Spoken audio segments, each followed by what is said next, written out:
हर हर महादेव। काल हर दुखर दारिद्र कष्टर हर हर महादेव। शंभु शंभु शंभु। बोल बम का नारा है, बाबा एक सहारा है। बोलो बम बोलो बम। आप सभी को धनतेरस की हार्दिक बधाई। आज धनवंतरी भगवान का पूजन है। आज धन त्रयोदशी भी कहते हैं। आज कुबेर जी महाराज का भी पूजन है। यम द्वितीय यम यम दीवा भी पूजते हैं। और आज के दिन से ही हम लोग का दीपावली का पर्व 5 दिवसीय पर्व प्रारंभ हो जाता है। आज मैं आपको यही कहूंगा कि धनवंतरी भगवान आप सभी पर अखंड कृपा बनाए रखें और कुबेर जी महाराज सदा आपका भंडार भरा रखें, कल्याण करें, सभी के दुखों का हरण करें। माँ लक्ष्मी जी की विशेष कृपा आप सभी लोगों पर भावपूर्वक हो और मेरे महादेव की दया आप लोगों पर बनी रहे। आज धन त्रयोदशी इसलिए भी कहते हैं कि आज के दिन 13 गुना धन बढ़ जाता है। तो आज धन त्रयोदशी का भावपूर्वक पूजन कीजिए और 13 गुना अपने धन को बढ़वाइए। काल हर दुख हर दारिद्र हर कष्ट हर हर हर महादेव। मैं प्रथम पूज्य देव गणपति गणेश जी महाराज का आह्वान करता हूं तथा उनसे प्रार्थना करता हूं कि इस कथा स्थल पर पधार कर आवाई समस्त देवी देवताओं को आने का मार्ग दें और हमारी बातें उन तक पहुंचाकर हमें आशीर्वाद दिलवाने में सहायता प्रदान करें। मैं स्कंद कुमार स्कंद देव कुमार कार्तिकेय जी को भी वंदन करते हुए उनसे अनुरोध करता हूं कि आप पूज्यता स्वीकार करते हुए इस कथा स्थल पर पधार कर अपनी गणों के साथ कथा का श्रवण करवाइए, करिए और हम लोगों को आशीर्वाद प्रदान कीजिए। मैं अपने भोलेनाथ मैया पार्वती को अनुरोध करता हूं कि गौर बिंदोरा का आसन ग्रहण कीजिए और भावपूर्वक इस कथा का श्रवण कर सबका कल्याण करवाइए। मैं आकाश राजगढ़िया बंसल गोतुत्पुरम उमाशंकर नारायणी देवी कांता राजगढ़े का पुत्र आचार्य संगीत कृष्ण जी महाराज सांवरिया बाबा महामंडलेश्वर चतुर्थ संप्रदाय वृंदावन वाले मेरे गुरु, मैं उनको वंदन करते हुए गुरु आज्ञा लेकर आज की कथा प्रारंभ करता हूं। तो सभी को हैप्पी धनतेरस और सभी को बधाई। खूब खाओ मिठाई। आज से हो गया 5 दिवसीय दीपोत्सव का प्रारंभ। हम लोग आज स्कंद महापुराण की अद्भुत कथा का श्रवण कर अपने जीवन में कृतार्थ करेंगे होंगे। हमारा जीवन धन्य है कि महादेव की दया से हम लोगों को कथा सुनने को मिलती। कथा सुनना अपने ही किस्मत का भान है, अपने ही किसी पूर्व जन्म के अच्छे कर्म के कारण हम कथा सुन पाते हैं। जो लोग इस कथा का श्रवण करते हैं या भूल से भी थोड़ा सा भी देखते हैं तो उनको उसका फल निश्चित तौर पर प्राप्त होता है। इसमें हमें शंका नहीं करनी चाहिए। मेरे महादेव सब पर दया बनाए रखें और इस कथा को आज की आगे की ओर हम लोग ले जाएंगे। बाबा सबका कल्याण करे। इसी भाव के साथ हम लोग आज की कथा पढ़ेंगे। राधे राधे राधे राधे रटा करो चले आएंगे बिहारी। राधे राधे राधे राधे जपा करो चले आएंगे बिहारी। राधे राधे राधे राधे जपा करो चले आएंगे बिहारी। राधे राधे राधे कृष्णा कृष्णा कृष्णा राधे राधे राधे कृष्णा कृष्णा कृष्णा राधे राधे राधे कृष्णा कृष्णा कृष्णा राधे राधे।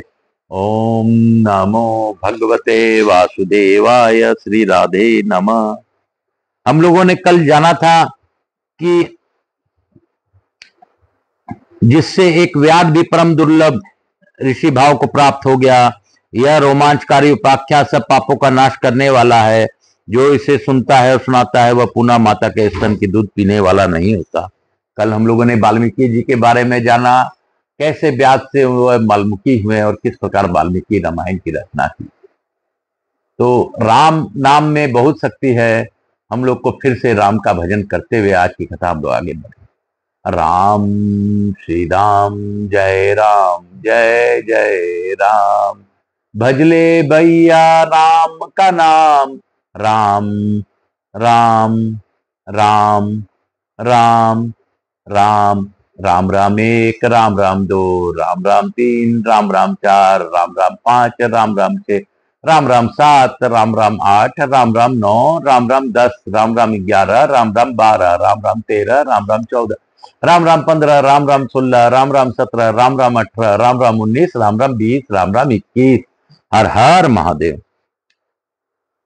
मिथिलापति ने पूछा, ब्राह्मण, इस वैशाख मास में कौन कौन सी तिथियां पुण्यदायिनी हैं? सुखदेव जी बोले, सूर्य के मेष राशि पर स्थित होने पर वैशाख मास के 30 तिथियां पुण्यदायिनी मानी गई है। एकादशी में किया हुआ पुण्य कोटि गुना होता है। उसमें स्नान, दान, तपस्या, होम, देव पूजा, पुण्य कर्म एवं कथा का श्रवण किया जाए तो वह तत्काल मुक्ति देने वाला है। जो रोग आदि से ग्रस्त और दरिद्रता से पीड़ित हो, वह मनुष्य इस पुण्यमयी कथा को सुनकर कृत्य होता है। वैशाख मास मन से सेवन करने योग्य है, क्योंकि वह समय उत्तम गुणों से युक्त है। दरिद्र, धनाढ्य, पंगु, अंधा, नपुंसक, विधवा, साधारण स्त्री, पुरुष, बालक, युवा, वृद्ध तथा रोग से पीड़ित मनुष्य क्यों न हो, वैशाख मास का धर्म सबके लिए अत्यंत सुखदायक साध्य है। परम पुण्यमय वैशाख मास में जब सूर्य मेष राशि में स्थित हो, तब पापनाशनी अमावस्या कोटि गया के समान फल देने वाली होती है। राजन, जब पृथ्वी पर राजर्षि स्वार्णिक का शासन था, उस समय 30वें कलयुग के अंत में सभी धर्मों का लोप हो चुका था। उसी समय अनंत देश में धर्मवर्ण नाम से विख्यात एक ब्राह्मण थे। मुनिवर धर्मवर्ण ने उस कलयुग में ही किसी समय महात्मा मुनियों के सत्र याग में सम्मिलित होने के लिए पुष्कर क्षेत्र की यात्रा की। वहां कुछ व्रतधारी महर्षियों ने कलयुग की प्रशंसा करते हुए इस प्रकार कहा था, सतयुग में भगवान विष्णु को संतुष्ट करने वाला जो पुण्य 1 वर्ष में साध्य है, वही त्रेता में 1 मास में और द्वापर में 15 दिनों में साध्य होता है। परंतु कलयुग में भगवान विष्णु का स्मरण कर लेने से ही उससे 10 गुना पुण्य होता है। कली में बहुत थोड़ा पुण्य भी कोटि गुना होता है। जो एक बार भी भगवान का नाम लेकर दया दान करता है और दुर्भिक्ष में अन्न देता है, वह निश्चित ही ऊर्ध्व लोक में गमन करता है। यह सुनकर देव ऋषि नारद हंसते हुए उन्मत्त के समय मान नृत्य करने लगे। सभासदों ने पूछा, नारद जी यह क्या बात है? तब बुद्धिमान नारद जी ने हंसते हुए उन सबको उत्तर दिया, आप लोगों का कथन सत्य है। इसमें संदेह नहीं है कि कलयुग में स्वल्प कर्म से ही महान पुण्य का साधन किया जाता है तथा क्लेशों का नाश करने वाला भगवान केशव स्मरण मात्र से ही प्रसन्न हो जाते हैं। तथापि मैं आप लोगों से यह कहता हूं कि कलयुग में ये 2 बातें दुर्घट है, शीश नेन्द्रिय का निग्रह और जिह्वा को वश में रखना। ये दोनों कार्य तो जो सिद्ध कर ले वही नारायण स्वरूप है। अतः कलयुग में आपको यहाँ नहीं ठहरना चाहिए। नारद जी की यह बात सुनकर उत्तम व्रत का पालन करने वाले महर्षि सासा यज्ञ को समाप्त करके सुखपूर्वक चले गए। धर्म वन में ने ही भी वहां वही बात सुनकर भूलोक को त्याग देने का विचार किया।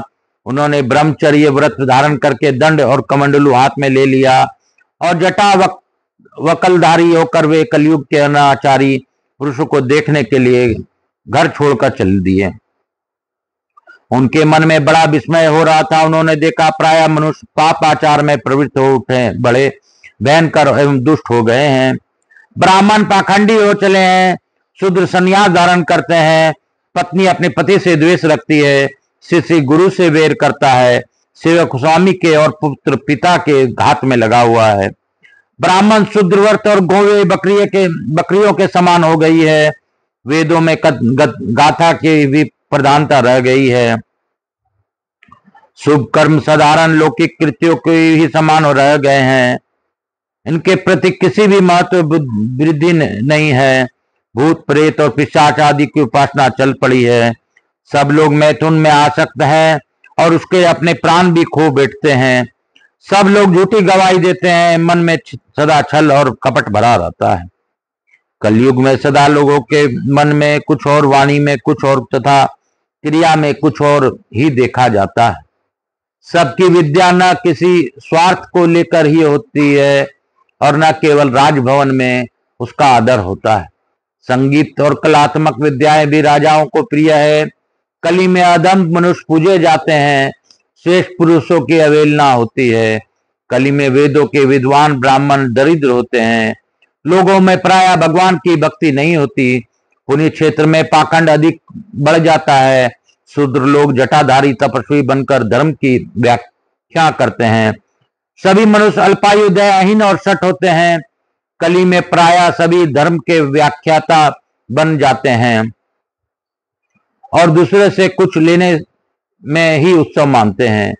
अपनी पूजा कराना चाहते हैं, व्यर्थ ही दूसरों की निंदा करते हैं।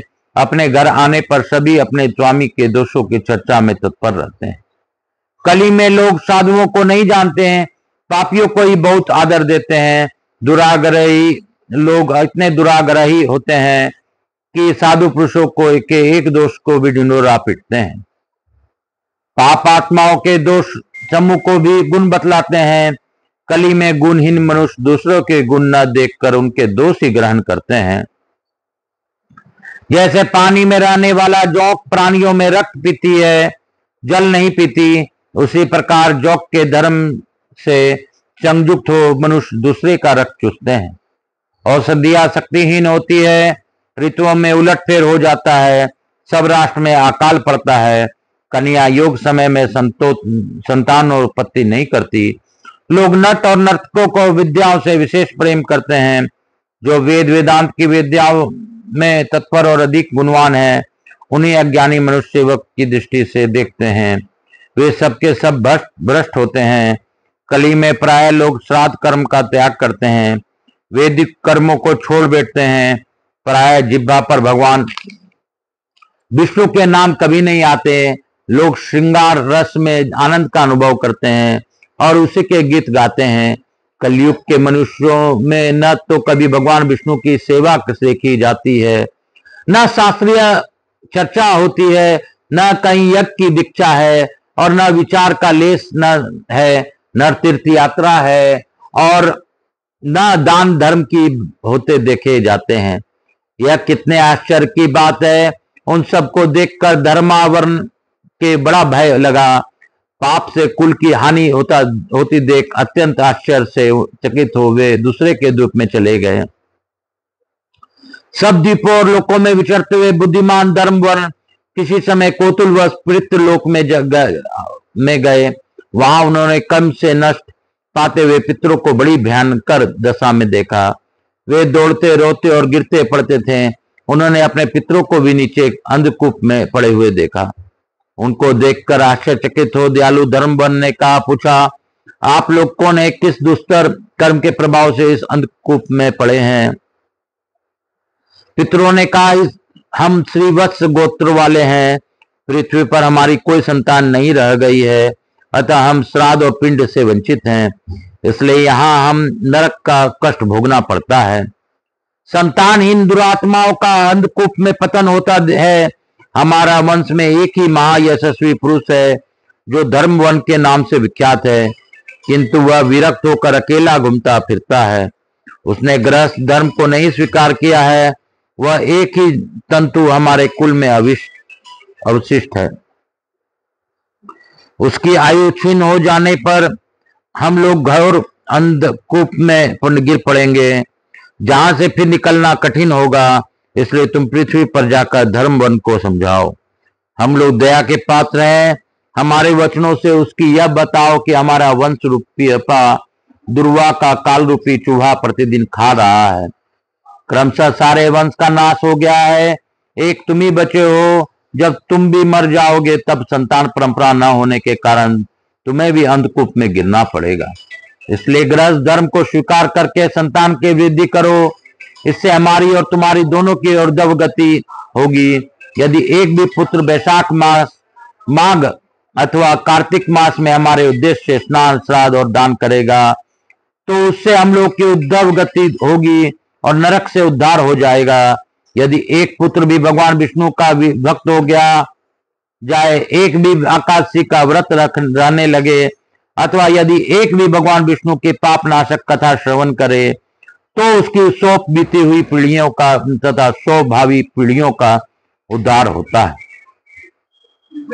वे पीढ़ियां पाप से आवृत होने पर भी नरक का दर्शन नहीं करती।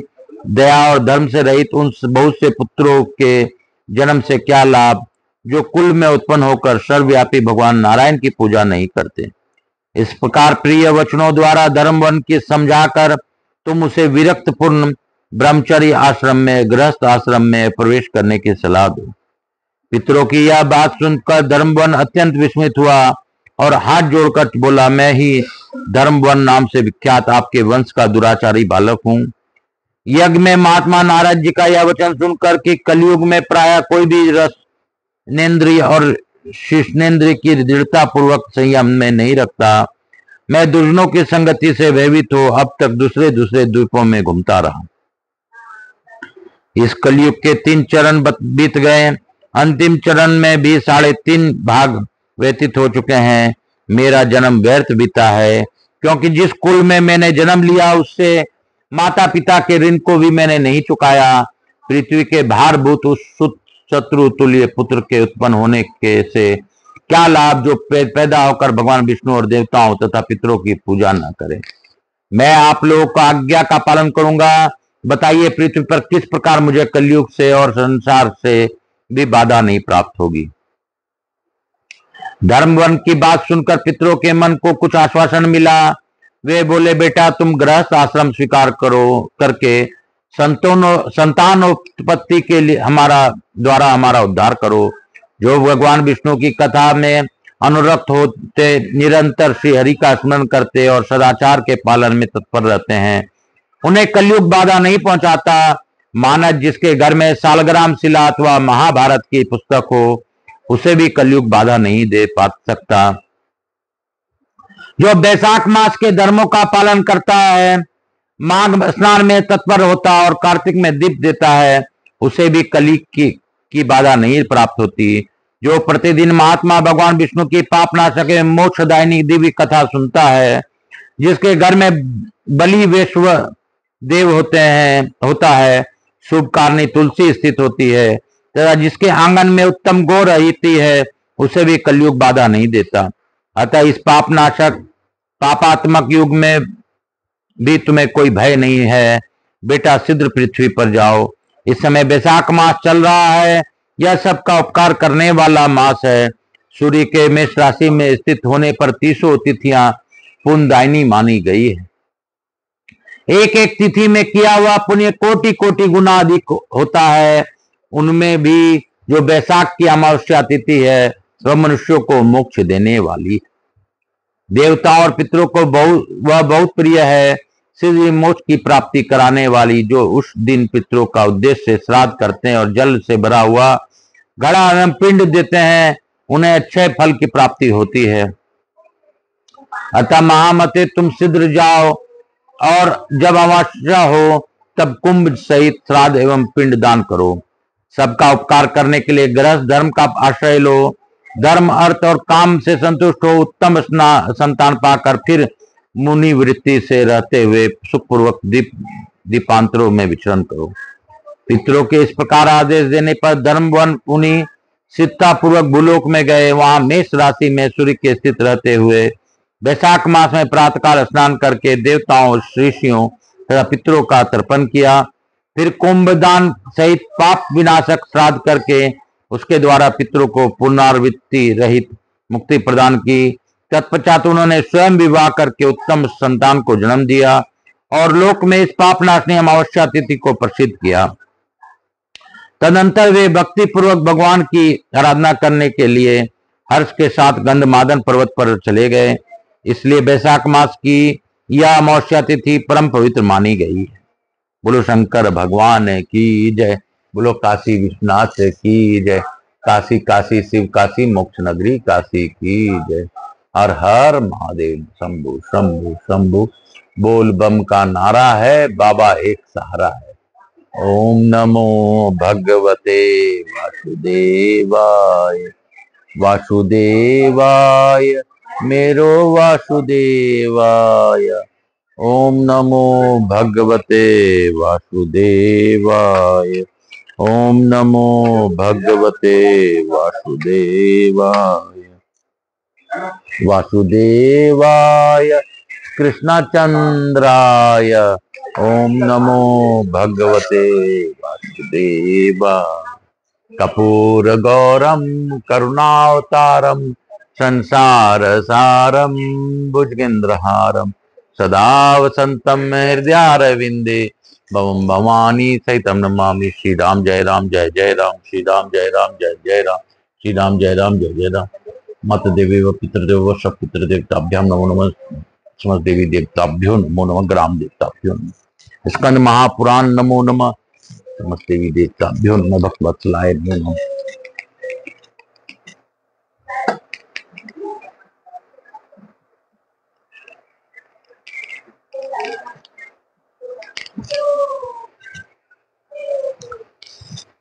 मातृदेवी व पितृदेव व सब पितृदेवताभ्याम नमो नमः। मातृदेवी व पितृदेव व सब पितृदेवताभ्याम नमो नमः। हर हर महादेव। धनतेरी दसी नमो कुबेर जी महाराज, लक्ष्मी महारानी, रिद्धि सिद्धि शुभ लाभ कुबेर जी महाराजाय नमो नमः। हर हर महादेव। श्री शिवाय नमस्तुभ्यम। हर हर महादेव सत्यम।